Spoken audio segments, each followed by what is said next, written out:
बड़ी खबर आजम खान से जुड़ी हुई। आजम खान ने इलाहाबाद हाईकोर्ट में याचिका दाखिल की। हेट स्पीच के मामले में 3 साल की सजा का मामला है, जहां आजम खान ने सेशन कोर्ट के फैसले को हाईकोर्ट में चुनौती दी। 27 अक्टूबर को एसीजेएम कोर्ट ने आजम को 3 साल की सजा सुनाई थी और इस मामले में इलाहाबाद हाईकोर्ट पहुंचे आजम खान। हेट स्पीच के मामले में 3 साल की सजा का यह मामला है, जहां आजम खान ने सेशन कोर्ट के फैसले को हाई कोर्ट में चुनौती दी है।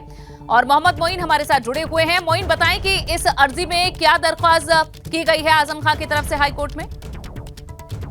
देखिए, आजम खान को निचली अदालत से जो सजा मिली थी 3 साल की रामपुर की एसीजेएम कोर्ट से, और उसके बाद सुप्रीम कोर्ट को गए थे। सुप्रीम कोर्ट के निर्देश पर जो रामपुर के सेशन जज हैं, उन्होंने 10 नवंबर को इस मामले में सुनवाई की थी, लेकिन सेशन कोर्ट ने आजम खान की अर्जी को खारिज किया था। तो जो दोनों निचली अदालतों का फैसला है, उसे आजम खान की तरफ से चुनौती दी गई है और जो सजा है वो सजा को रद्द किए जाने की मांग की गई है। तो आजम खान के वकीलों की तरफ से यूपी सरकार को नोटिस की जो प्रक्रिया होती है वो दे दी गई है और उम्मीद ये जताई जा रही है कि आजम खान की इस याचिका पर इलाहाबाद हाई कोर्ट अगले हफ्ते सुनवाई करेगा। लेकिन उन्हें फौरी तौर पर कोई राहत मिलेगी, इस बात की उम्मीद कमी है, क्योंकि जब तक अपील पूरी नहीं होगी और अपील पूरी होने फैसला आने तक में समय लग सकता है, 1-2 साल का वक्त भी लग सकता है।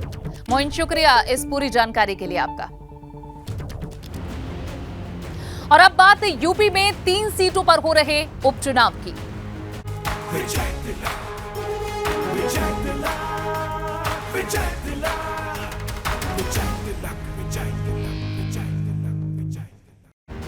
मैनपुरी उपचुनाव में भाजपा ने अपने कई मंत्रियों की ड्यूटी लगाई है। इसी कड़ी में भाजपा प्रत्याशी रघुराज शाक्य के पक्ष में उच्च शिक्षा मंत्री योगेंद्र उपाध्याय भी लगातार प्रचार कर रहे हैं। उनका कहना है कि जनता का रुख मैनपुरी को सपा मुक्त क्षेत्र बनाना है। मैनपुरी सपा मुक्त हो जाएगा तो पूरे प्रदेश में एक संदेश जाएगा। मैनपुरी लोकसभा उपचुनाव में भारतीय जनता पार्टी ने पूरी तरह से किलेबंदी कर दी है। तमाम वरिष्ठ जो कैबिनेट मंत्री हैं उनको मैदान में उतार दिया है। लगातार जनसंपर्क चल रहा है। तो ऐसे में इस समय चुनाव प्रचार में बड़ी अहम जिम्मेदारी संभाल रहे हैं कैबिनेट मंत्री योगेंद्र उपाध्याय जी। सर, आप लगातार जनसंपर्क कर रहे हैं, तो ये एक दौर में समाजवादी गढ़ रहा, लेकिन हवा बदल रही है, तो क्या देख रहे हैं इस बार, क्या लगता है? देखिए, जनता का जो रुख है बिल्कुल स्पष्ट हो चुका है कि जनता यहाँ से सपा मुक्त क्षेत्र चाहती है। और ये भी मैं कहना चाहूँगा कि जब मैनपुरी सपा मुक्त हो जाएगा तो पूरा प्रदेश अपने आप ही एक संदेश जाएगा कि सपा मुक्त उत्तर प्रदेश। और जो पिछले भी आंकड़े हैं, पिछले आंकड़े में जब सपा बसपा मिलकर चुनाव लड़ रही थी तब मुलायम सिंह जी जैसा नेता भी मात्र 90,000 वोटों से जीत पाया था। अब सपा अकेली चुनाव लड़ रही है और भाजपा के साथ हर कौम चुनाव लड़ रही है, इसलिए भारतीय जनता पार्टी का परचम इस बार फहराएगा। यहाँ पर इटावा के जसवंत नगर में बूथ स्तरीय कार्यकर्ता सम्मेलन में भाजपा क्षेत्रीय अध्यक्ष मानवेंद्र सिंह चौहान और भाजपा विधायक सुरेंद्र मैथानी शामिल हुए। इस दौरान भाजपा नेताओं ने जसवंत नगर विधानसभा में मैनपुरी उपचुनाव में बड़ी बढ़त लेने का दावा किया है। साथ ही कहा है कि गढ़ किसी का नहीं होता, जसवंत नगर के जरिए मैनपुरी में कमल खिलने जा रहा है।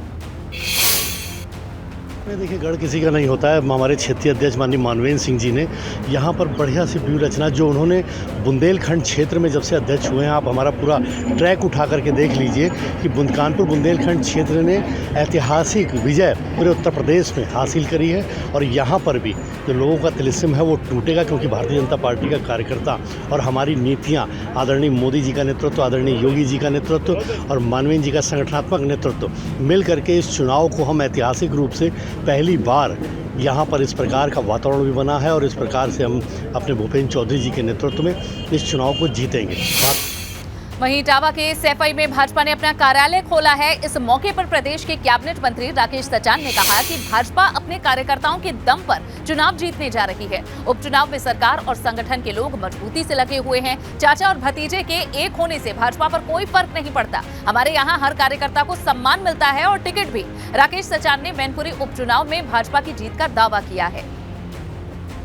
पूरी गंभीरता से भारतीय जनता पार्टी ये चुनाव लड़ रही है और जसवंत नगर, करहल, भोगांव, मैनपुरी और किसनी सभी विधानसभाओं में मजबूती के साथ कार्यकर्ताओं के बल पर ये उपचुनाव जीतने भी जा रहे हैं। भाजपा अध्यक्ष ओपी राजभर ने सपा अध्यक्ष अखिलेश यादव पर तीखा प्रहार किया है। ओपी राजभर ने कहा है कि जब आजमगढ़ का उपचुनाव था तो अखिलेश यादव को एसी कमरे से बाहर निकलने वाली हमारी बात बहुत बुरी लगी थी। वहां चचेरे भाई चुनाव लड़ रहा था, इसीलिए अखिलेश नहीं आए। मैनपुरी में डिंपल यादव चुनाव लड़ रही हैं तो वे गांव-गांव घूम रहे हैं। साथ ही ओपी राजभर ने अखिलेश और शिवपाल यादव की एकजुटता पर भी सवाल उठाया। ये तो 22 के चुनावों में एकजुट थे, उपचुनाव में भी एकजुट हैं। इसके चुनाव में ऐसा सम्मान नहीं दिखता था जो अब दिख रहा है। इस नाते नहीं दिख रहा है कि जब आजमगढ़ का बाई इलेक्शन था तब अखिलेश जी को हमारी बात बहुत बुरी लगी थी कि एसी से निकल करके धरातल पे काम करने की जरूरत है। वहाँ नहीं गए चूँकि चचेरा भाई लड़ रहा था। अब मैनपुरी में तो अब उनकी श्रीमती जी लड़ रही हैं, अब गांव-गांव घूम रहे हैं। अब ओम प्रकाश की बात लागू हो रही है ना। वहीं रामपुर विधानसभा उपचुनाव का सियासी माहौल भी गर्म होता जा रहा है। भाजपा और सपा के प्रत्याशी एक दूसरे पर हमलावर दिखाई दे रहे हैं। एक और जहां आजम खान ने भाजपा से जुड़े लोगों को सपा की सदस्यता दिलाई, जिसे सपा प्रत्याशी आसिम रजा ने भाजपा को करारा जवाब बताया है, तो वहीं भाजपा प्रत्याशी आकाश सक्सेना ने सपा में शामिल लोगों को ही भाजपा का मानने से इनकार कर दिया। माहौल है, मैंने बार बार कहा ये आजम खान साहब का शहर है। उनकी 50 साल की आधी सदी की लोगों की मोहब्बतें हैं जो उन्होंने यहाँ काम किया है। इस सीट के ऊपर हमेशा लोगों ने मोहब्बत का जवाब मोहब्बत से दिया है, इस बार भी देंगे। उनसे ये पूछिए कि वो लोग कहाँ के हैं, उनसे पूछिए कि ऐसा कीजिए कि नागालैंड से बुलवा के ज्वाइन करवाइए या और श्रीलंका से ला के ज्वाइन करवाइए। ये सब बेकार की बातें हैं। अब सूरज डूब चुका है, नए सवेरे का इंतजार है। वहीं यूपी उपचुनाव के बीच मायावती ने विरोधियों पर हमला बोला है, जिसके बाद सूबे का सियासी पारा एक बार फिर से बढ़ गया है। मुख्यमंत्री मायावती ने एक के बाद एक ट्वीट कर सपा, भाजपा और कांग्रेस को आड़े हाथों लिया है। अपने कार्यकाल की तारीफ करते हुए मायावती ने विरोधियों पर तीखा प्रहार किया। मायावती ने कहा, यूपी में बसपा सरकार में लोगों को रोजगार और बुनियादी सुविधाओं से युक्त नए पक्के मकान और भूमि आदि भी फ्री में लाखों परिवारों को आवंटित करके यहां गरीबों का जीवन धन्य होते सभी ने देखा, किंतु पहले सपा और भाजपा सरकार में वैसी खास प्रगति क्यों नहीं। इसके साथ ही मायावती ने यूपी में निवेश को लेकर योगी सरकार पर तंज कसा और डबल इंजन की सरकार में तेज प्रगति की सलाह देते हुए कांग्रेस पर निशाना साधा। कहा, बसपा की सरकार में ही यमुना के साथ गंगा एक्सप्रेसवे और जेवर एयरपोर्ट भी तब बन जाता अगर केंद्र की कांग्रेस सरकार ने थोड़ा सहयोग किया होता। मायावती के इन आरोपों पर कांग्रेस ने भी जोरदार हमला बोला है। जो किसानों की जमीन को विकास के लिए ले परंतु उसका उचित मुआवजा नहीं देगी तो हम निश्चित रूप से हमारा विरोध उस बिंदु पे था। कभी यमुना एक्सप्रेसवे के निर्माण पर हमारा विरोध नहीं था। उपचुनाव के बाद अब बात निकाय चुनाव की करते हैं। दिसंबर में होने वाले निकाय चुनाव को लेकर सभी दल तैयारियों में जुटे हैं। भाजपा उपचुनाव के साथ साथ निकाय चुनाव की जोरदार तैयारियों का दावा कर रही है। भाजपा नेताओं की माने तो इस बार निकाय चुनाव में ऐसी रणनीति तैयार की जा रही है जिससे कि जो वार्ड लंबे समय से नहीं जीते उन्हें भी जीता जाए। भाजपा इस बार निकाय चुनाव में हर एक पद के लिए अपने सिंबल पर उम्मीदवार को उतारने की तैयारी में है। तो जहां उपचुनाव की तैयारियां तो पार्टी कर ही रही है, लेकिन भाजपा एक कदम आगे बढ़ते हुए ये कह रही है कि उनकी लगभग निकाय चुनाव की तैयारियां भी पूरी हो गई हैं। तैयारियां जोरदार तरीके से कर ली गई हैं, इसका दावा भाजपा कर रही है। भाजपा के नेता ये कह रहे हैं कि इस बार जो निकाय चुनाव होगा वो एक खास रणनीति के साथ लड़ा जाएगा। बढ़ेंगे आगे। कल सीएम योगी आदित्यनाथ प्रयागराज के दौरे पर रहेंगे। सीएम यहां 2025 में होने वाले कुंभ और माघ मेले की तैयारियों की समीक्षा करेंगे। साथ ही संगम नगरी को कई सौगातें भी वे देंगे। सीएम योगी यहां तकरीबन 1300 करोड़ रुपए की विकास परियोजनाओं का शिलान्यास और लोकार्पण करेंगे। इसके साथ ही प्रबुद्ध जनों को संबोधित भी वे करेंगे। प्रयागराज का दौरा कल करने जा रहे हैं सीएम योगी आदित्यनाथ, जहां 2025 में होने वाले कुंभ और माघ मेले की तैयारियां खास रहेंगी।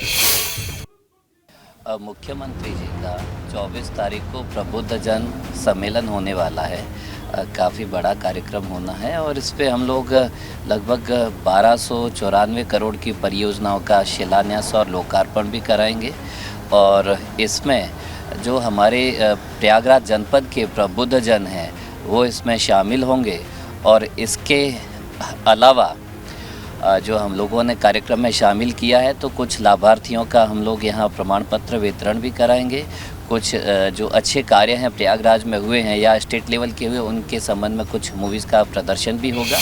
और माननीय मुख्यमंत्री जी के दिनांक 24 नवंबर के प्रस्तावित कार्यक्रम को दृष्टिगत रखते हुए व्यापक सुरक्षा व्यवस्था सुनिश्चित की जाएगी। चाहे वो प्रबुद्ध वर्ग सम्मेलन का जो स्थान है वहाँ की सुरक्षा व्यवस्था, मीटिंग की सुरक्षा व्यवस्था, रूट की व्यवस्था, हेलीपैड तथा अन्य जो व्यवस्थाएं हैं वो पुख्ता रूप से सुनिश्चित की जाएगी। इसमें सिविल पुलिस का डिप्लॉयमेंट, पीएससी का डिप्लॉयमेंट, उसके अलावा जो हमारे सादे में इंटेलिजेंस की टीमें लगती हैं उनका डिप्लॉयमेंट। उत्तर योगी आदित्यनाथ बृहस्पतिवार 24 नवंबर को संगम नगरी प्रयागराज आएंगे। वो यहाँ पर कुंभ और माघ मेले की तैयारियों की समीक्षा तो करेंगे ही साथ प्रयागराज को विकास की तमाम सौगात देंगे। मुख्यमंत्री योगी आदित्यनाथ प्रयागराज में विकास की 1300 करोड़ रुपए से ज़्यादा की परियोजनाओं का शिलान्यास व लोकार्पण करेंगे और इसके बाद वो एक प्रबुद्ध सम्मेलन को भी संबोधित करेंगे। ये प्रबुद्ध सम्मेलन प्रयागराज के परेड ग्राउंड में होगा और इस वक्त उस जगह पर पुलिस की ब्रीफिंग चल रही है, जहां पर मुख्यमंत्री योगी आदित्यनाथ प्रबुद्ध सम्मेलन को संबोधित करेंगे। इस सम्मेलन में 10 से 12 हज़ार लोगों के बैठने की व्यवस्था की जा रही है। मुख्यमंत्री योगी आदित्यनाथ के साथ ही इस प्रबुद्ध सम्मेलन में दोनों उप मुख्यमंत्री यानी केशव प्रसाद मौर्य और ब्रजेश पाठक भी मौजूद रहेंगे। तो मुख्यमंत्री योगी आदित्यनाथ के कार्यक्रम को लेकर प्रयागराज प्रशासन ने खास तैयारियां की हुई हैं। अब माना यह जा रहा है, कहा यह जा सकता है कि नगर निकाय चुनावों को लेकर खुद मुख्यमंत्री योगी आदित्यनाथ ने भी कमान संभाल ली है। वो तमाम जगहों पर जा रहे हैं, वहाँ पर इसी तरीके के कार्यक्रम आयोजित कर रहे हैं और इसी तरीके का एक कार्यक्रम संगम नगरी प्रयागराज में भी होने जा रहा है। और संगम नगरी प्रयागराज में होने वाले प्रबुद्ध सम्मेलन के जरिए मुख्यमंत्री योगी आदित्यनाथ नगर निकाय चुनाव के वोटरों को रिझाने की कोशिश करेंगे। कैमरामैन रोहित श्रीवास्तव के साथ मोहम्मद मोइन, एबीपी गंगा, प्रयागराज।